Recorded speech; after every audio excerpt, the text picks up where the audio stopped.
I found the message by accident, my wife telling her sister I was weak and easy to destroy.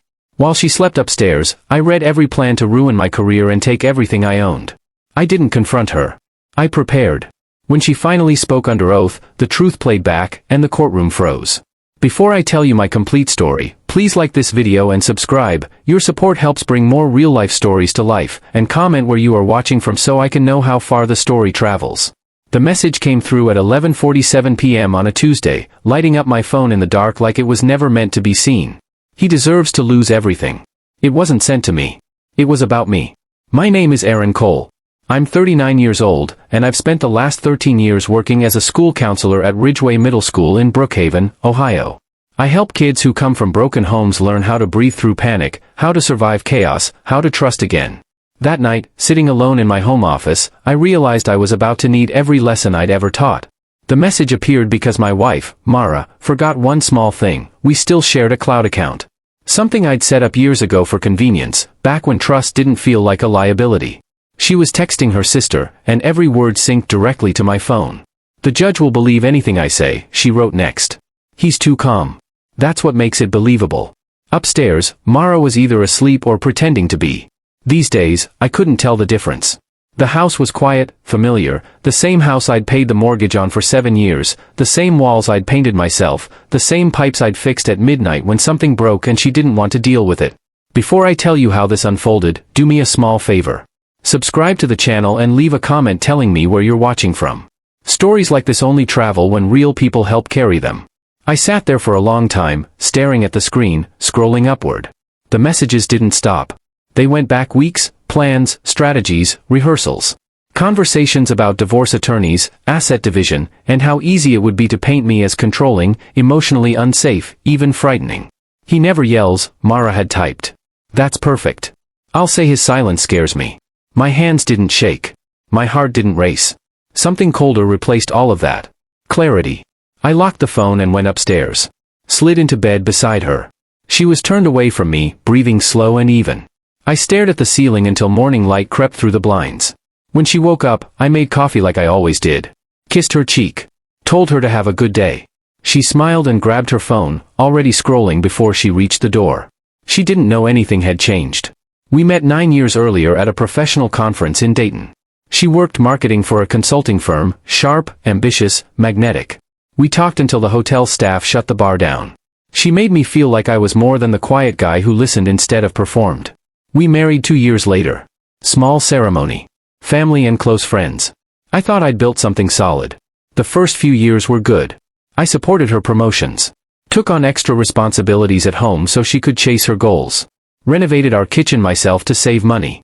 Paid the bills because I was better with numbers. I thought that was partnership. Somewhere along the way, my stability became her resentment. "You're too comfortable being average," she told me once, standing in the doorway like a judge delivering a verdict. I told her I liked my work. That helping kids mattered. That coming home to her mattered. She looked at me like I'd failed a test I didn't know I was taking. The distance came quietly. Late nights at work. Weekend trips to see her sister that I wasn't invited on. New clothes. New perfume. New silence. She suggested a trial separation. I suggested counseling. She went twice, spent both sessions explaining how everything wrong in her life was my fault, then stopped going altogether. Now I understood why. For 3 nights, I read every message. Plans to move money. Coaching her sister on testimony. Even a friend willing to claim she'd seen bruises that never existed. "Weak men deserve what they get," Mara wrote. I didn't confront her. I didn't yell. I didn't beg. Instead, for the first time in my life, I planned. That weekend, while she stayed with her sister, I installed security cameras in the common areas of our home. Nothing hidden. Nothing illegal. When she asked, I told her it was because of recent break-ins in the neighborhood. She barely looked up from her phone. By the following Wednesday, I had proof. By the 3rd week, I had everything. Her rehearsals in front of the mirror. Her coaching sessions at our kitchen table. Her phone calls explaining exactly how she planned to ruin me. She practiced sounding afraid. She practiced crying. She practiced destroying me. And she never once imagined I was being patient on purpose. By the time she whispered my name one night and said, "We need to talk," I already knew how this would end. She just didn't know when. The night Mara said we needed to talk, I didn't answer her. I lay there pretending to sleep, counting her breaths until she rolled onto her back and sighed in frustration. She didn't push. That alone told me everything. If she truly wanted honesty, she would have forced the conversation. Instead, she was testing timing, gauging whether her story was ready. The cameras kept recording. Over the next 2 weeks, I lived a double life inside my own house. On the surface, nothing changed. I went to work. I helped students through panic attacks and family breakups. I sat through staff meetings about funding cuts and curriculum updates. I smiled at parents who thanked me for helping their kids. At home, I became invisible on purpose. Mara mistook my calm for ignorance. She mistook my silence for weakness. I let her. She started slipping. The confidence in her voice grew louder. The lies became more detailed. When someone believes they've already won, they stop guarding the edges. One afternoon, I watched her sit at the kitchen table with her laptop open, legal pad beside her, rehearsing dates and incidents that never happened. She spoke out loud as she wrote, testing phrases. March 12th, she said softly. He questioned me for an hour about where I'd been. She paused, crossed it out, rewrote it. March 12th. He demanded to see my phone. I'd never touched her phone in our entire marriage. She practiced the look next. Eyes down. Shoulders slightly hunched. Voice quiet but steady. I'd seen that posture before, at work, on kids who'd been coached by adults to say the right things. It wasn't fear. It was performance. That night, she met her sister at a restaurant downtown. The audio caught everything clearly. You have to commit, her sister said. Once you start, you can't back off. I know, Mara replied. I've been planning this for months. He won't see it coming. They laughed. Actually laughed. I turned off the monitor and sat in my office for a long time, staring at the wall. I didn't feel angry anymore. I felt something more dangerous, focused. I contacted an attorney 2 days later. Not the kind with billboards or flashy offices. I found him through a professional association forum, men and women who specialized in defending against false allegations. His name was Daniel Price. 60 years old. 35 years in family law. His office was a converted house outside Columbus, file cabinets lining every wall. He didn't interrupt once as I laid everything out. The messages. The recordings. The timeline. When I finished, he leaned back and exhaled slowly. She documented her own strategy, he said. That's rare. Is it enough? I asked. It will be, he said. But only if we let her hang herself with it. He explained the process calmly. Mara would file first. She'd request emergency orders, temporary control of assets, exclusive use of the home, financial support. She'd paint me as a quiet manipulator who hid behind politeness. She'll sound convincing, he warned. Judges see this every day. But what they don't see every day is evidence like yours. He told me not to change my behavior. Not to confront her. Not to let her know anything had shifted. The truth works best when it's patient, he said. Living under the same roof after that became surreal. Mara started provoking arguments, small ones, clearly trying to bait reactions. She complained I was distant. Accused me of being emotionally unavailable. Once, she slammed a cabinet door and waited, watching me carefully. I didn't rise to it. She wrote about it that night anyway. The camera caught her journaling. Tonight he refused to engage. The silence felt threatening. I realized then she wasn't just lying to others. She was rewriting reality for herself. 3 days later, she told me she was filing for separation. I can't live like this anymore, she said, eyes glossy, voice trembling. I nodded. If that's what you need. The disappointment on her face was brief, quickly replaced by resolve. I think she'd expected me to beg. The paperwork arrived at my school the following Thursday. A process server handed me documents in the hallway between classes, in full view of staff and students. Allegations of emotional intimidation. Financial control. Psychological harm. The emergency hearing was scheduled for the next Tuesday. That weekend, Mara moved into the guest room. She cried loudly at night. Made phone calls she knew I could hear. Told friends she felt unsafe. I kept recording. The hearing lasted 4 hours. Mara wore a pale blue dress. Conservative. Careful. She looked small sitting at the table, hands folded, eyes down. Her attorney painted a picture of a man who controlled quietly, punished subtly, terrorized without leaving marks. Mara testified for 90 minutes. She spoke about my silence. About how I monitored finances. About how she felt afraid to disagree. She cried at exactly the right moments. Her sister testified next, confirming everything with practiced concern. I watched the judge closely. She was listening. Taking notes. Then my attorney stood.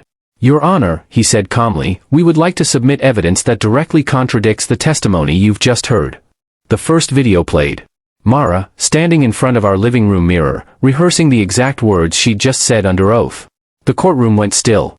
Her attorney objected. Overruled. The next clip played. Mara coaching her sister. The next. Phone calls planning how to frame normal behavior as abuse. Laughter. Confidence. Strategy. Mara's face drained of color. The judge watched silently, expression hardening with each clip. When it was over, the room was silent. Finally, the judge spoke. "Ms. Cole," she said slowly, "do you wish to amend your testimony?" Mara couldn't speak. The judge dismissed the emergency request immediately. Ordered that all marital assets remain untouched. Referred the matter for further review.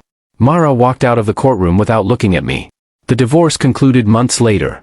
No support. No house. No leverage. Her attorney withdrew. Her professional reputation followed. I stayed in the house another year. Sold it. Bought something smaller. Quieter. Sometimes, I still think about those weeks when the cameras were running. How close I came to losing everything because I trusted the wrong person. But I also learned something. Silence isn't weakness. Patience isn't surrender. And the truth, when documented carefully, doesn't need shouting. It only needs time. After the hearing, life didn't explode the way people expect when something dramatic happens in court. There was no shouting in the hallway. No dramatic confrontation in the parking lot. No final words exchanged.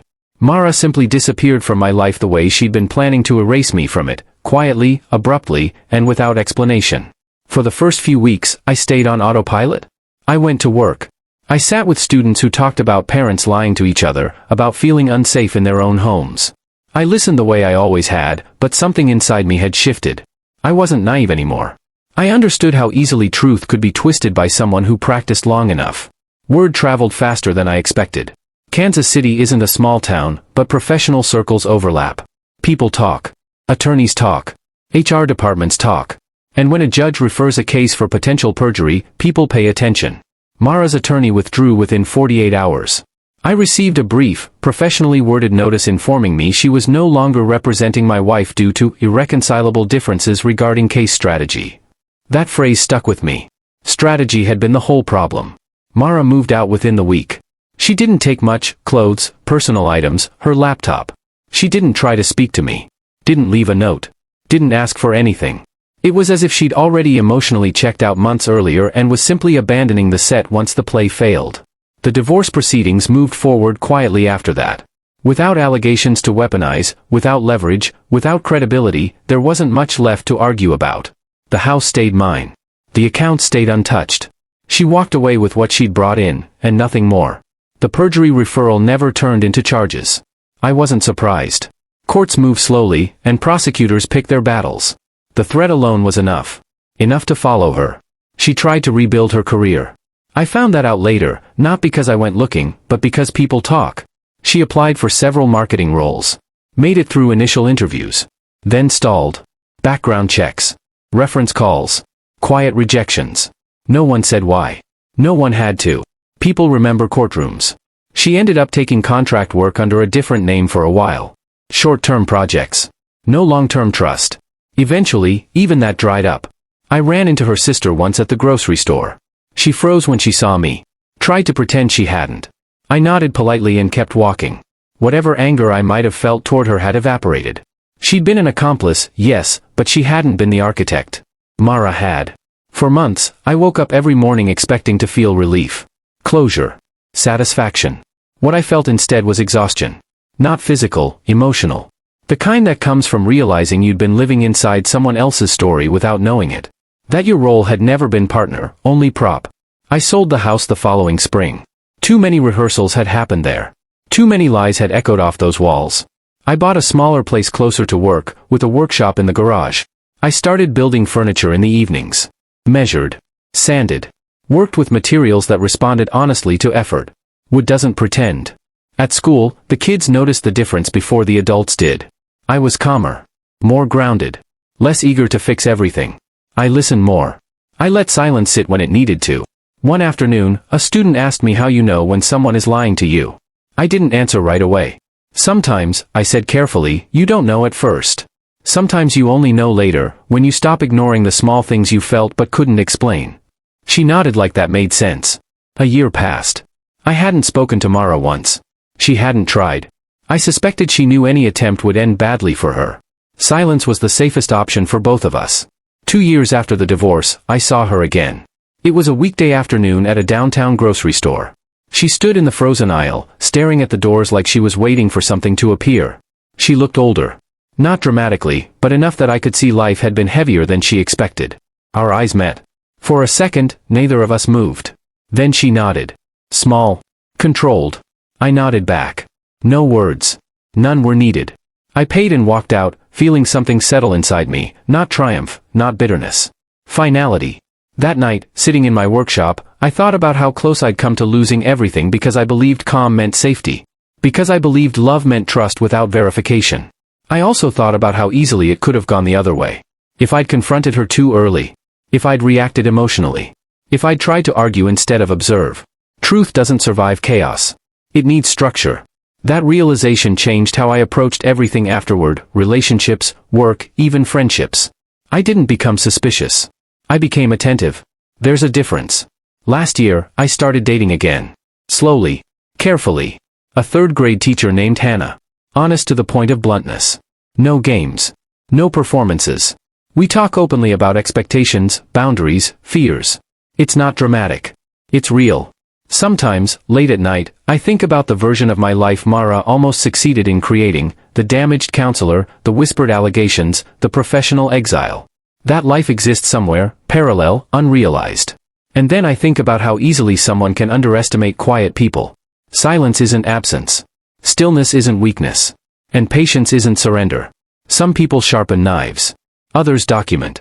And when the moment comes, only one of those leaves a permanent record. Time has a way of revealing which wounds were shallow and which ones changed the shape of you forever. In the first year after the divorce, I thought I'd already survived the worst of it. The court hearing.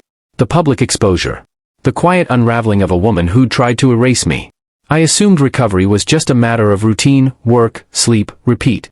I was wrong. The real consequences didn't arrive loudly. They crept in through small moments, through hesitation where certainty used to live. At work, parents still trusted me.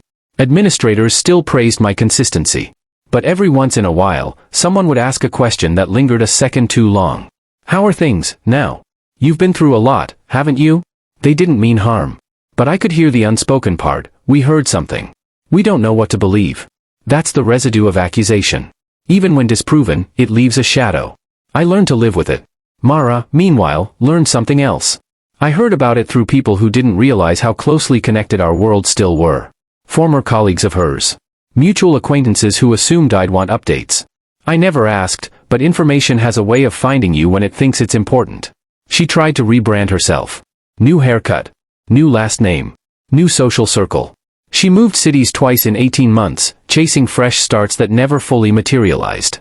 Every time she got close to stability, close to rebuilding, something stalled. A reference that never called back. A contract that quietly expired. An offer rescinded with no explanation. She blamed bad luck. Timing. Sexism. Anything except the truth. Reputations don't vanish. They just get quieter. I focused on building things I could touch. The workshop became my sanctuary. Tables. Shelves. Chairs. Objects that didn't lie about their strength. I sold some locally. Donated others to the school. The kids liked knowing their counselor built things with his hands. It grounded me in a way therapy never quite did. Speaking of therapy, I did go. Not because I felt broken, but because I wanted to understand how I'd missed the signs. I didn't want to repeat the pattern. The therapist asked a question that stayed with me. Did you love who she was, she asked, or who you believed she could be? I didn't answer right away. The truth was uncomfortable. I'd loved the potential. The idea. The future I kept assuming would arrive if I was patient enough. That realization hurt more than the betrayal. 2 years after the divorce, something unexpected happened. I received a subpoena. Not for me, but involving me. Mara's name appeared in a civil filing related to a former employer. Allegations of falsified reports, misrepresentation, and internal manipulation. I wasn't named as a party, but my case had surfaced during discovery. Her recorded behavior pattern had become relevant. The irony wasn't lost on me. The same tactics she'd practiced on me, rehearsed narratives, emotional framing, strategic silence, had followed her into professional life. Without a spouse to absorb the damage, the system responded differently. There was a deposition. Then mediation. Then settlement. She lost more than money. She lost credibility. When I heard the details, I felt nothing. No satisfaction. No vindication. Just inevitability. Patterns repeat when unexamined. Around that time, I was offered a promotion. District-level counseling coordination. More responsibility. More visibility. The kind of role that required trust. I hesitated before accepting. Not because I doubted myself, but because I understood visibility attracts narratives. And I'd already learned how dangerous those could be. I accepted anyway. Fear only wins when it decides for you. The role changed my schedule. Fewer one-on-one sessions. More policy work. More oversight. It gave me a wider view of systems, how quickly accusations spread, how slowly corrections follow, how essential documentation really is. I trained counselors on record-keeping. On boundaries. On protecting themselves as much as protecting students. I never mentioned my own story. But it informed everything I taught. 3 years after the divorce, Mara reached out. Not directly. An email arrived from an unfamiliar address. Short. Careful. I'm not asking for forgiveness. I just want to acknowledge what I did. I was wrong. I hurt you. I hope you're well. I read it once. Then again. I didn't reply. Not out of cruelty, but because closure doesn't always require conversation. Sometimes silence is simply the end of a sentence. I deleted the email and went back to my workbench. That night, I thought about how differently things could have gone if I'd reacted emotionally. If I'd confronted instead of observed. If I'd trusted passion over preparation. I thought about the man she believed she could destroy. The quiet one. The predictable one. The one she mistook for weak. I wasn't angry anymore. I wasn't proud either. I was grateful. Grateful I'd paid attention. Grateful I'd stayed still when movement would have ruined me.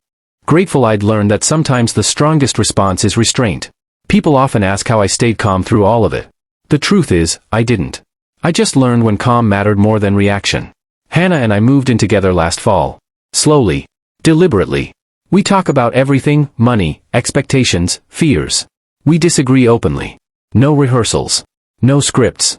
It's not dramatic. It's honest. And that's enough. Sometimes, when the house is quiet and the lights are low, I think back to that first message at 11:47 p.m. The moment my life split into before and after. I think about how easily someone can underestimate a person who doesn't shout. And I smile, not because I won, but because I survived without becoming someone I didn't recognize. There's one more thing that happened recently. Something that finally closed the door. The last consequence arrived quietly, the way all permanent things do. It wasn't a phone call. It wasn't a court notice. It wasn't even about me. It came in the form of a sealed envelope forwarded from an old address I hadn't lived at in years. Inside was a request for testimony. Mara had filed an appeal. Not against me, against the system that had finally stopped believing her. She claimed professional discrimination, emotional distress, retaliation.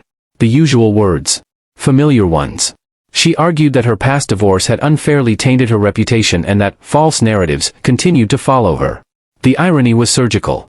She wasn't denying what she'd done anymore. She was blaming the consequences. My recorded evidence had been cited again. Not replayed, just referenced. Enough to establish pattern. Enough to remind the court that this wasn't an isolated misunderstanding. It was behavior. I wasn't required to appear. My attorney made that clear. But I chose to. Not because I wanted revenge. Not because I wanted closure. Because sometimes, standing up is simply the right punctuation mark. The hearing took place in a small municipal building. No cameras. No spectators. Just fluorescent lights and worn benches and the hum of institutional patience. Mara sat at the opposite table. She looked smaller. Not physically. Emotionally. The confidence she once weaponized had collapsed inward. She avoided eye contact. Her posture curved forward, as if bracing for something that had already happened. When she spoke, it was measured. Controlled. But brittle. She talked about hardship. About stigma. About being misunderstood. Then her attorney referenced me. Not by name. Just as the former spouse whose case continues to shadow the petitioner. I was called to testify. I stood. My heart didn't race. My hands didn't shake. I answered questions plainly. Yes, the recordings were authentic. Yes, she rehearsed false testimony. Yes, she intended to damage my reputation deliberately. No, I never threatened her. No, I never controlled her finances. No, I never raised my voice. When asked why I installed the cameras, I told the truth. I didn't know how to fight lies. So I decided to document reality. That sentence changed the room. The judge looked at Mara for a long time before speaking. This court does not punish people for past mistakes, she said. But it does consider patterns when evaluating credibility. The appeal was denied. Not angrily. Not dramatically. Just, conclusively. When the hearing ended, Mara stood as if to say something to me. Then stopped. I don't know what she planned to say. I don't need to. I walked out into daylight and felt something settle, not relief, not victory. Finality. That night, I went home and sat on the porch. The same porch where I'd once questioned everything about myself. Hannah sat beside me. Didn't ask questions. Just leaned her shoulder against mine. I realized then that the story was complete. Not because justice was served. But because I no longer needed it to be. People think strength is loud. Reactive. Dominant. They're wrong. Real strength is knowing when to gather facts instead of fury. When to prepare instead of plead. When to let someone reveal themselves completely. I didn't ruin her life. She tried to ruin mine, and documented how. I just stayed still long enough for the truth to speak. If you're hearing this story and recognizing pieces of your own, if you've ever been underestimated, misrepresented, or quietly targeted, remember this. Silence can be strategy. Calm can be power. And truth, when preserved carefully, always outlasts performance. Before you move on, do me a small favor, share my story with someone who needs to hear it, and leave a comment about where you're watching from. It helps these stories reach the people who need them most.